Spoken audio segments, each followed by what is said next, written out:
तो स्टूडेंट्स, हम पिछले वीडियो में हमने शुरुआत की थी राजनीतिक व्यवस्था चैप्टर की। अब राजनीतिक व्यवस्था की विशेषताएं और उसके लक्षण जो हैं उनका हमको अध्ययन करना है इस वीडियो में।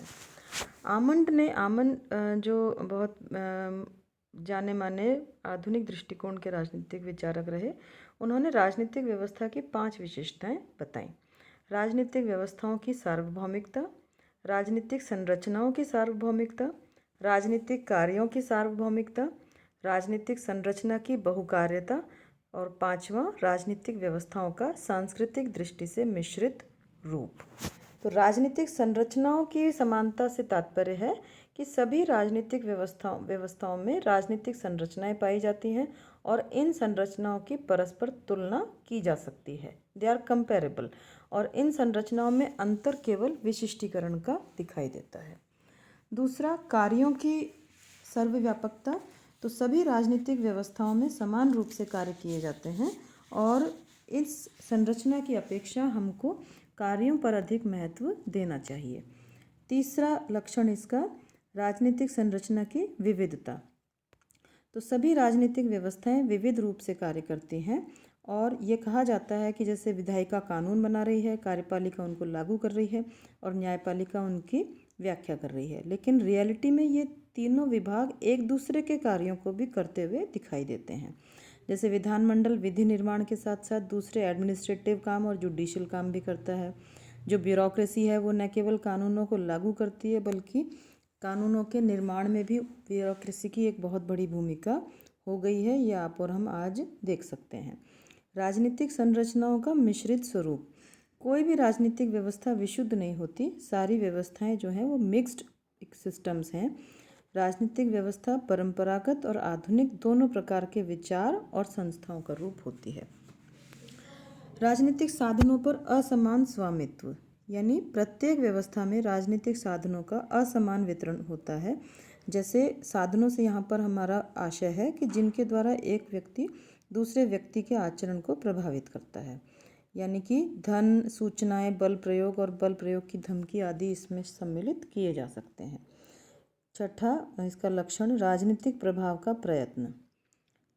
राजनीतिक व्यवस्था के अंतर्गत कुछ लोग जो हैं वो सरकार की नीति और उनके डिसीजंस को प्रभावित करने के लिए भी काम करते हैं। जैसे कि प्रेशर ग्रुप्स जो हैं, दबाव समूह जो हैं, वो इसी प्रकार के कार्य करते हुए दिखाई देते हैं। ये हम दबाव समूह का एक पूरा डिटेल्ड चैप्टर आगे आपके कोर्स में अध्ययन करेंगे। राजनीतिक प्रभाव का असमान वितरण, यानी कि इसका जो प्रमुख कारण है वो साधनों का असमान वितरण भी है। कुछ व्यक्तियों के पास तो राजनीतिक साधन अधिक होते हैं और कुछ के पास बहुत कम होते हैं। वैधता का अर्जन, जो नेता हैं राजनीतिक व्यवस्था के, वो ये कोशिश करते हैं कि जब भी संघर्ष से निपटने के लिए सरकारी साधनों का प्रयोग किया जाए तो उन डिसीजंस का पालन जनता न सिर्फ डर के कारण करे बल्कि इसलिए भी करे कि वो करना सही है। विचारधारा का विकास, लास्ट इसका लक्षण है विचारधारा का विकास, यानी कि सिद्धांतों के समूह को विचारधारा कहा जाता है और सिस्टम के जो नेता हैं वो साधारणतया ऐसे स्थायी और एकीकृत सिद्धांतों के समूह को अपनाते हैं जिससे कि वो अपने आप को, अपने नेतृत्व को स्पष्ट रूप से जस्टिफाई कर सकें। अब हम अगला हेडिंग इसका देखते हैं, राजनीतिक व्यवस्था के कार्य। इसमें 4 प्रकार के कार्य बताए गए हैं।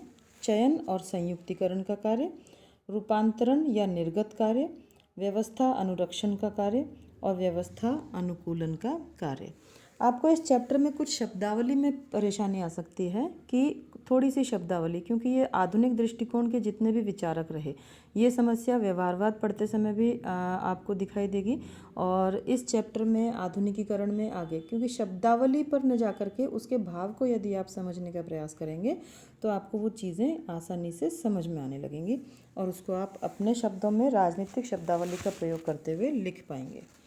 यानी इस पूरा जो इसका जिस्ट मैं आपको समझा दूं कि इसमें इनपुट, आउटपुट और फीडबैक, ये 3 बातें जो हैं राजनीतिक व्यवस्था के कार्य जो हैं, जिसमें आगे डेविड ईस्टन ने जो व्यवस्था सिद्धांत के प्रतिपादन किया है उसमें एक डायग्राम आपको बुक्स में मिलेगा। उस डायग्राम के माध्यम से आपको समझना भी है और एग्ज़ाम के पॉइंट ऑफ व्यू से उसको आगे अपना दिमाग में बिठा करके उसको प्रूव भी करना है। यानी कि 4 चीज़ों की हमने बात की कि चयन और संयुक्तिकरण का कार्य। तो हर राजनीतिक व्यवस्था में संघर्ष और विभेद उत्पन्न होते हैं। उसके लिए व्यवस्था को उन मांगों पर ध्यान देना होता है जिन मांगों को राजनीतिक समुदाय द्वारा उनके सामने रखा जाता है। यानी कि कोई डिमांड्स जो पब्लिक से आ रही हैं, उन डिमांड्स को, पब्लिक से आने वाली डिमांड्स को सिस्टम के सामने रखा जाना, जिससे कि उसके अनुसार यानी कि जनता की मांग को पूरा किया जा सके। अब सेकंड है रूपांतरण या निर्गत कार्य। यानी उस डिमांड को किस प्रकार से, रूपांतरण यानी उसका फॉर्म चेंज करना। अब वो फॉर्म कैसे चेंज होगा कि जनता से आई हुई डिमांड को जब सिस्टम ने प्रोसेस करके, यानी कि उस पर किसी प्रकार का कोई कानून या कोई नियम जो भी कुछ बनना है, तो इसमें मांगों पर विचार करते हुए उनको निर्णय के रूप में परिणत कर देने का काम इसके द्वारा किया जाता है। व्यवस्था अनुरक्षण का कार्य। यानी कि हर राजनीतिक व्यवस्था में यदि मांग पूरी नहीं हो रही है तो तनाव की स्थिति बन जाती है। अब उस तनाव की स्थिति को कम करने का एकमात्र उपाय है मांगों को नियंत्रित करना। फिर चौथा जो बिंदु है वो है व्यवस्था अनुकूलन का कार्य। इसका आशय है कि नागरिकों और विविध समूहों में व्यवस्था के अनुकूल विचारों और भावों को जन्म देना। यानी कि सिस्टम जो चाहता है कि कोई भी काम इस तरह से किया जाए, तो वैसी चीज़ों के प्रति जनता में, पब्लिक में वो खुद ही अवेयरनेस जगा दे कि ये काम ऐसे किया जाना चाहिए।